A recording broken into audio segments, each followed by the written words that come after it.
Buenos dias, buenos tardes, mga amigos, mga amigas, sa aking mga kayubi sa Usapang Batas. Magandang araw po sa inyong lahat. Ako po ang inyong lingkod, Atty. Rene Bueno. Ngayon pong umaga ay ipagpapatuloy po natin ang ating pinag-usapan kahapon sa Usapang Batas. Tungkol po to sa hangarin ng ating Pangulong si Ferdinand Marcos Jr. na makuha ng Pilipinas ang non-permanent seat sa United Nations Security Council para sa terminong 2027 at 2028. Ngayon naman ay isasama po natin ang ating mga karanasan sa pagpapanatili ng kapayapaan, yung international peace and security, at kung paano ito makakatulong, no? Paano ito makakatulong sa ating bansa. Lalong-lalo na ngayong nagkakaroon po ng krisis diyan sa gitnang silangan, no? Ay kinakailangan natin na makapagbigay ng tulong at benepisyo para sa ating mga overseas Filipino workers. So, ganito, ipapaliwanag ko kung ano ba ang mga benepisyo para sa mga OFW in the event that the President will be able to secure a seat in the 15-man council dyan sa United Nations Security Council. Napakaganda kapag nakuha ng Presidente ang isang upuan dyan sa 15-man Security Council na yan. Unang-una, mas malakas po ang boses, no, para sa protection ng ating mga OFW sa panahon ng digmaan o kahirapan. Kung meron po tayong upuan sa Security Council sa United Nations, mas makakapagtaguyod tayo ng malakas, no, para sa mga OFW na naroroon sa mga lugar na may kaguluhan. Halimbawa, nung nagkaroon ng hidwaan sa Israel, sinabi ni bagong henerasyon party list Bernadette Herrera na ang upuan ay makakatulong sa gobyerno na mas mapadali ang ligtas na paglilipat o paglisan ng mga OFW sa ilalim ng pangangasiwa ng United Nations.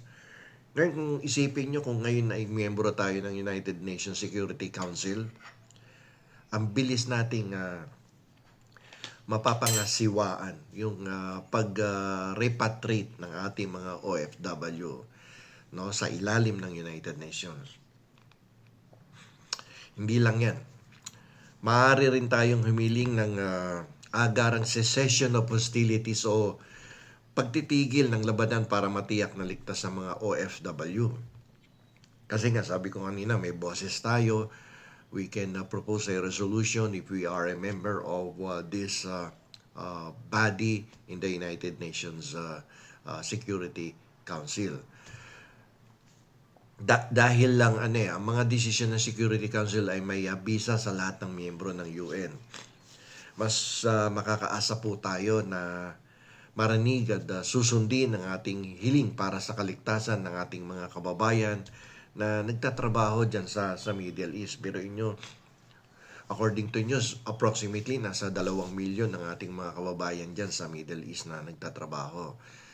So, kung tayo po ay member dyan ng Security Council, ay mas mapapadali at mas ligtas ang pag-repatriate ng ating mga kababayan. Madali yung coordination, no? Yung coordination para sa tulong at pag-aalaga sa ating mga kababayan. Kapag miyembro tayo ng Security Council, mas malapit tayong makipagtulungan, no? Very close yung coordination ng ating bansa sa mga agencies ng United Nations tulad ng International Organization for Migration, yung IOM. Ito ay makakatulong po sa atin definitely na mabilis na makapagbigay ng humanitarian aid tulad ng pagkain, gamot at tirahan sa mga OFW na naapektuhan ng krisis o ng giyera, no? At mas maayos na maipatupad ang mga programa tulad ng libreng pag-uwi o paglipat sa ibang ligtas na lugar. Depende sa kagustuhan ng mga OFW mismo. Dapat po nating alalahanin na karamihan sa mga OFW ay ayaw umuwi agad. Siyempre, alam na natin ng mga dahilan dyan sapagkat andyan dyan ng tanging kita nila na bumubuhay sa kanilang mga pamilya. Siyempre, pag umuwi yan, mawawalan sila ng trabaho at kita. Ngayon, sa tulong po ng Security Council, maaari natin tiyakin na may alternatibong pagkakataon silang magpatuloy sa kanilang trabaho sa ligtas na kondisyon. Okay? So, alam niyo po, yung Security Council na yun, 15 ang mga miyembro niyan. At yung 5 dyan, permanent. Patulad ng US, UK, Russia, China at ng France. Tayo ang kinukuha lang naman natin yung non-permanent seat. Ibig sabihin, every 2 years, nagkakaroon ng botohan doon sa 10 na yon. 10 plus 5, yung 5 permanent seat yun. Yung mga bansang nabanggit ko, yung mga higanting bansa na yan. America, Russia, China, France, at United Kingdom. Okay, so kung makukuha natin yung isang seat, no, out of that 15-man council, ang napakaganda ang advantage na ibibigay natin dyan. So ituloy natin, magkakaroon tayo ng proteksyon laban sa mga pang-aabuso at paglalabag sa mga karapatan ng ating mga kababayan. No? Ang Security Council ay may tungkulin na tiyakin na iginagalang ang mga karapatan ng mga sibilyan. Kabilang na po yung ating mga OFW. Kung sakaling may mangyaring pang-aabuso o paglabag sa kanilang mga karapatan sa ibang bansa, maaari tayong makakuha kagad ng protection sa United Nations Security Council at gamitin ang ating posisyon bilang miyembro ng 15-man council niyan para ihain ang issue sa mga pagpupulong ng Security Council. Tapos pwede tayong humiling na gumawa ng action agad ang gobyerno ng bansang iyon para ipagtanggol ang mga OFW. At siyempre, itataguyod yung mga patakaran at batas na magpoprotekta sa mga manggagawang dayuhan, no, sa buong mundo, hindi lang sa Pilipino, no.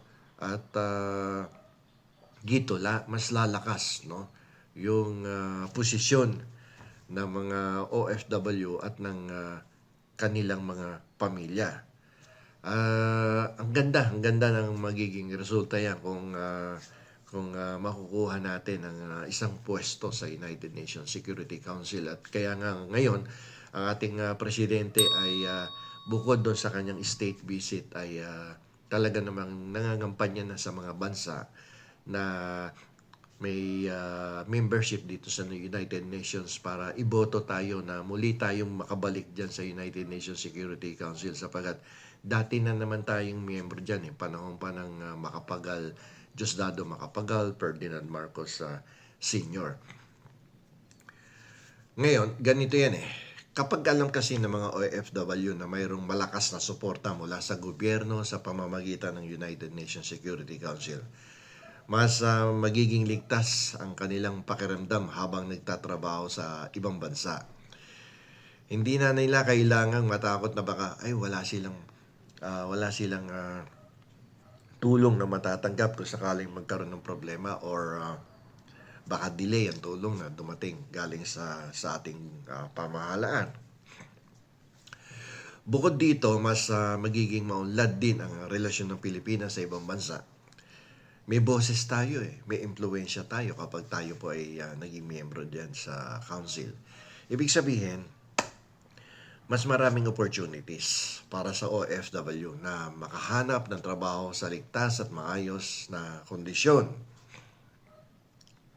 At alam niyo po, malaki ang karanasan na natin dyan sa United Nations Security Council. No? Sinabi ko nga sa inyo kanina na nung araw nga naging Secretary General pa dyan ng isang Pilipino sa katauhan ni Carlos P. Romulo. Tagal niyang naging Secretary General niyan. Sana mangyari uli yung ganong mga sitwasyon na para sa sa pag nagkaroon ng mga ganitong aberya, hindi tayo dehado at agad-agad magkakaroon ng proteksyon sa mga lugar na may malaking bilang ng mga OFW katulad ngayon dyan sa Middle East.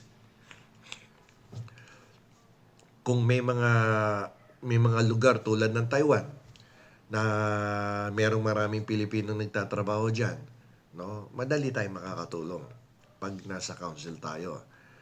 Sinabi pa nga ni Bukidnon 2nd District Representative Jonathan Kit Flores na ang upuan sa Security Council ay makakatulong sa atin na ipagtaguyod ng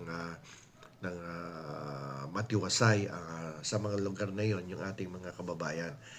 Halimbawa, maaaring nating pigilan ang mga aksyon na magdudulot ng kaguluhan tulad ng mga military dahil maaaring magpabigat ng tensyon yan at mapanganib sa kaligtasan ng ating mga kababayan sa ibang bansa.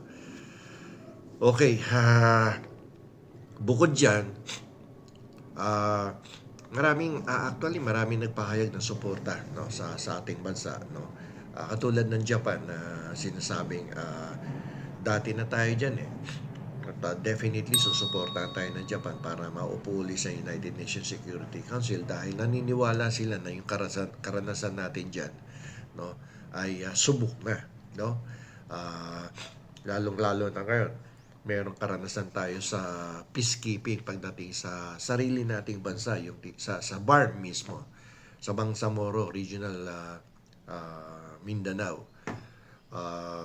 Ito yung patunay ng ating kakayahang magpababa ng tensyon at mag-promote ng kapayapaan na hindi lang sa ating bansa kundi sa buong mundo. Dito kasi sa Bangsamoro, ito yung isa sa pinakamalaking tagumpay ng ating bansa na magpanatili ng kapayapaan, no? Yung Bangsamoro, ano ba to? Bangsamoro Autonomous Region in Muslim Mindanao. Yan yung BARM, okay? BARMM. Bangsamoro Autonomous Region in Muslim Mindanao. Alam nyo po, matapos ang mahabang hidwaan dyan, matagumpay nating naipatupad yung Comprehensive Agreement on the Bangsamoro na nagdulot ng tahimik at maunlad na pamumuhay sa rehiyon. Sana nga matuloy na yung eleksyon, madalas na po-postpone because of technicalities dyan sa Bangsamoro na yan Pero hopefully, natuloy na yan this year, no? Yang Bangsamoro na yan po yung patunay na alam natin kung paano ayusin ang mga hidwaan sa loob mismo ng ating bansa. At pwede nating ibahagi itong ating experience na to sa ibang bansa na nakakaranas ng kaguluhan. Sa Security Council dyan sa United Nations, maaari nating itaguyod ang mga paraang batay sa dialogo at yung pagkakaisa. Mga bagay na napatunayang epektibo po dyan sa Bangsamoro Autonomous Region. Alam nyo po, in the past, no,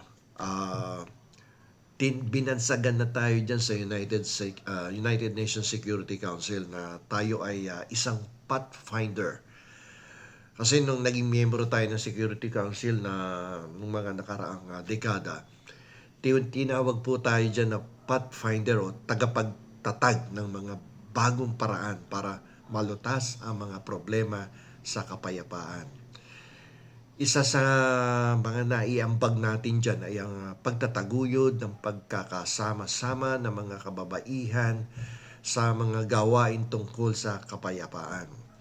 Dahil alam natin na ang mga kababaihan ay mahalagang bahagi ng pagbuo ng mapayapang lipunan. So dito kasi sa atin mataas ang respeto na ibinibigay natin sa mga kababaihan. Kaya nga kapag may basta-basta na lamang kung sino-sino ang nambabasto sa ating mga kababaihan ay tayo ay talaga namang itinataguyod natin ng kanilang mga karapatan at ipinagtatanggol sila sa gitna ng mga excuse me, ng mga pag-aalipusta, no, ng mga bastos na minsan na nakakalungkot na mga public officials at politiko pa mismo nang namumuno na bastusin ang ating mga kababaihan. Bukod dito, naging epektibo rin tayo sa pagbuo ng mga resolusyon laban sa terorismo at sa pagtulong ng mga bansang nasalanta ng digmaan ng mga nakaraan.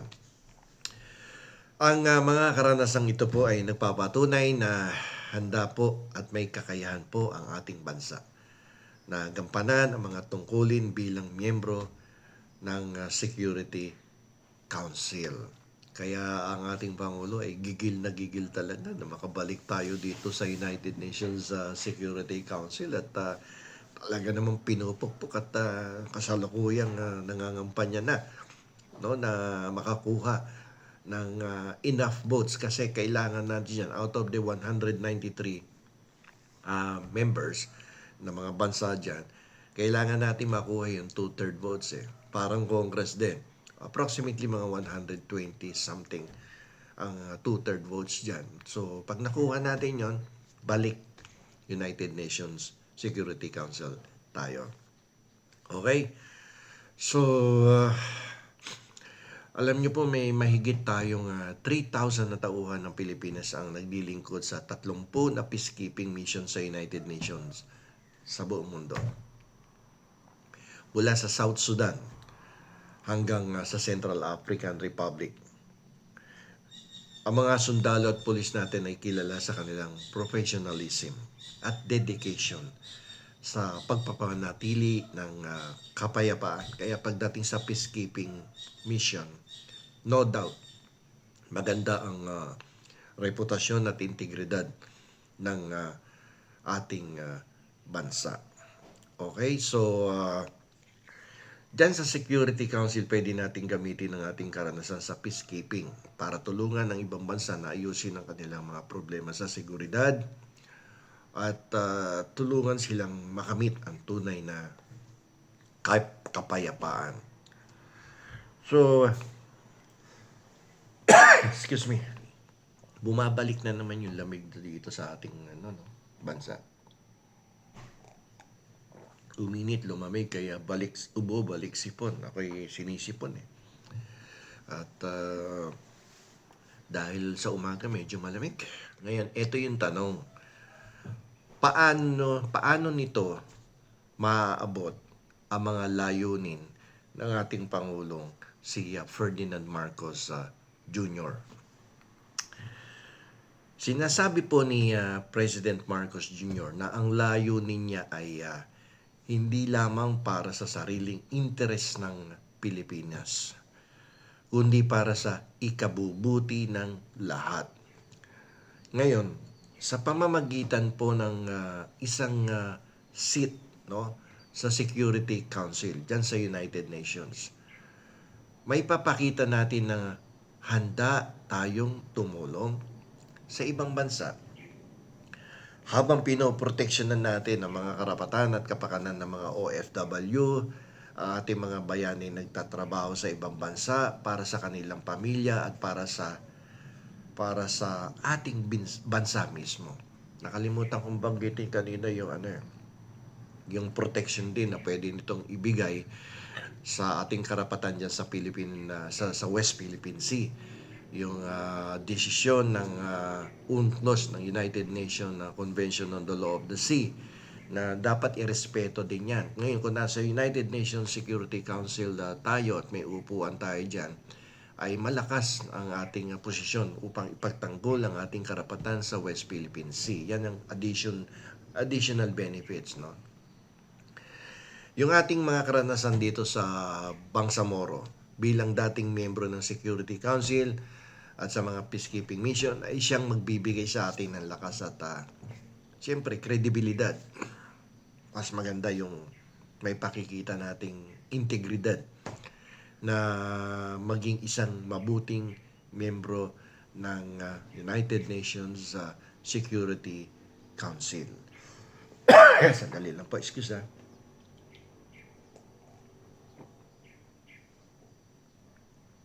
Maaga pa Alas 6 pa lang.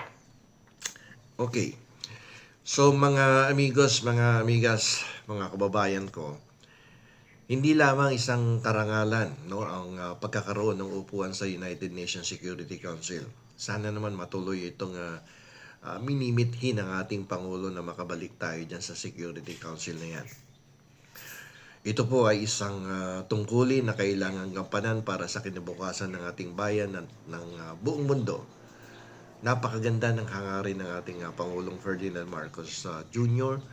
At pinagsisikapan niya nga na makumbinsi ang other member countries na tayo ay bigyan muli ng opportunity na makapwesto dyan. Iboto tayo, kailangan natin yung 2/3 votes, di ba? Mula sa ating tagumpay sa Bangsamoro Regional Mindanao hanggang sa ating pagiging pathfinder noong nakaraang termino, ng mga nakaraang dekada, patunay po na ang Pilipinas ay mayroong mga kwento ng pag-asa at mga solusyon na maibabahagi sa buong mundo, hindi lamang sa Pilipinas.